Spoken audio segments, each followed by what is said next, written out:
The NATO attack force. Washington is planning to send in several hundred more aircraft. NATO says it's doing all it can to avoid civilian casualties. But 10 people are now believed to have died when a missile hit this passenger train traveling from Belgrade to the Macedonian border. The Serbian authorities say 16 people were injured in what it called a criminal attack. NATO said the intended target was the bridge, which was used by the military. The Serbian authorities also took foreign camera crews to this village in Kosovo, which they said was demolished by NATO missiles, killing 5 and injuring more. They said the NATO planes may have been targeting Yugoslav troops on a nearby road. Tracer fire from anti-aircraft guns lit up the sky over Belgrade last night as NATO hit a familiar list of targets, including the oil refinery at Pančevo. The authorities there say the raid caused more than $500 million worth of damage and brought production to a halt. NATO also hit oil depots, military installations, a factory and an airport. Janet Barry, BBC News. And live now to Washington and our correspondent there, Rob Watson. Rob, first of all, let's deal with this reports of an incursion, a Serb incursion into Albania. Madeleine Albright warning of very serious consequences. That was what she said. She didn't, of course, elaborate on that. She also went on to say that Washington had no confirmation that this had happened and that Washington would be looking into it. Also important, I think, at this point to note that Belgrade says that nothing of the kind happened. We're waiting for confirmation on those reports. Let's look at this meeting today in Oslo between Mr. Ivanov and Mrs. Albright. Behind the smiles, do you think really anything was achieved? Very little, otherwise I think that they would have been eager to announce that. I think the differences are very, very deep. They acknowledge that on both sides, and it seems really that all that's come out of it is that they have agreed to keep talking, which in itself is something, given that this is quite clearly the lowest point in relations between Moscow and Washington since the end of the Cold War. How much of this summit was about the United States making Russia feel it still had a part to play? I think it was a great deal about that, because I think essentially Mrs. Albright had two strategies. The United States had two strategies. On the one hand, to try and reassure the Russians, to try and persuade, to cajole them. But also there was an appeal quite clearly to Moscow's pride, with spokesmen saying before and after the meeting that Russia does have a very important role to play.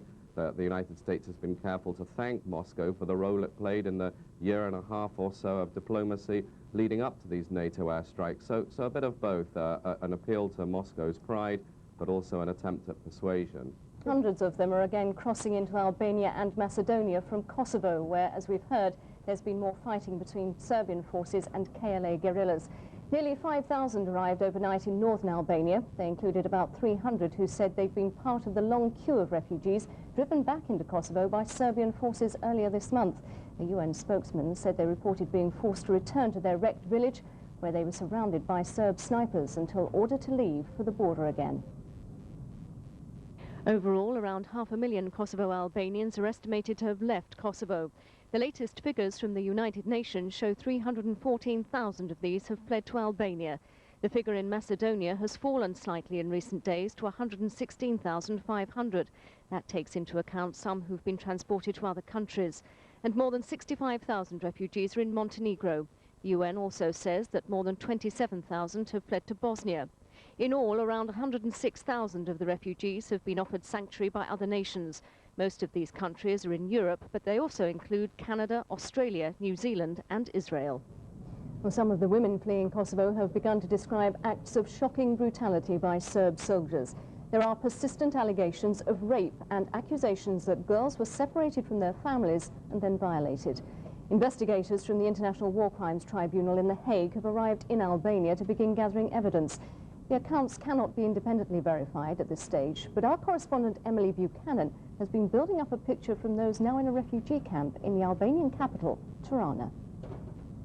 As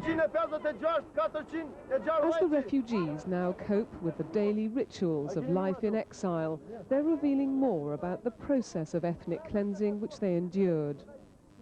We cannot at the moment corroborate independently what they're saying, but as well as stories of killing, we heard repeated allegations that Kosovan women had been raped by Serb soldiers. This mother was terrified as soldiers first separated women from their families, and then, she said, they raped 10 of them by the side of the road. They said to the girls, "You are beautiful, you are for me. We're not going to shoot you, but we want your families to see what we are doing." They threw the girls to the ground, and then with their knives, they tore every part of their clothing. Soldiers forced this man at gunpoint, he said, to watch as a member of his own family was raped in front of him. I've seen it with my own eyes. I couldn't move. I had a Serb soldier on either side of me. They wanted me to see it. In another case, we heard that 7 women from the same village were allegedly raped. 4 of them were then killed. 1 was 7 months pregnant. One of the survivors agreed to talk to us in secret about her ordeal.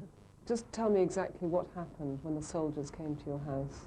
First they started to shoot everywhere. In window, in floor, everywhere. And then they told us to leave the house. 4 of them was with mask. One was a known person, I know him. One was from my village. He first started to hit me. And the others, one was a captain. The captain had told my father, "Your daughter is better and good for wife, for a Serbian wife." So they taken my arms, you know, they started. One of them had made sex with me. The others, one hit, the others kiss. It's hard. And were you trying to get away? They didn't let you. When you are down, you can't get away. And that moment, I think that God don't exist. Did you think you were going to be killed? I thought they want to kill me, but no, they didn't want to kill me. For me, it was better to kill me, even to let me alive. I wanted to kill myself.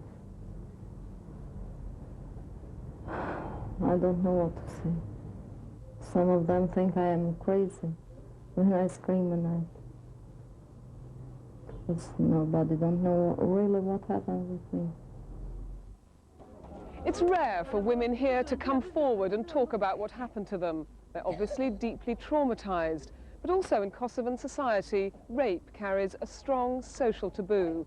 They believe it brings shame on the family, and if they're single, they fear they'll never find a husband. The search is now on for more witnesses of rape. Over 100 written testimonies have so far been gathered, and they will be sent to the International War Crimes Tribunal.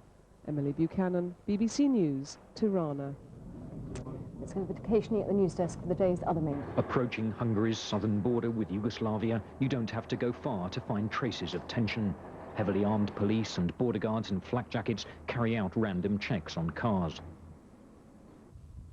And at the border crossing at Röske, soldiers are clearly on heightened alert. Hungary's not officially at war with Yugoslavia, but as a new member of NATO, it fully supports the bombing campaign. This is the main Hungarian border crossing with Yugoslavia. It's still open despite the fact that NATO bombs have fallen barely 30 kilometers away. Most of those crossing are women. Men between the ages of 18 and 65 are not allowed to cross. They must stay behind, ready to serve in the Yugoslav armed forces. Most of those crossing this border are ethnic Hungarians. There are about 300,000 of them, concentrated in the towns and villages of the northern Yugoslav province of Vojvodina. They're the country's second biggest national minority, after the ethnic Albanians in Kosovo. And they're worried that the conflict in the southern Balkans might spread to the north. Ferenc Kishimre is a local journalist in the city of Szeged, only 14 kilometers from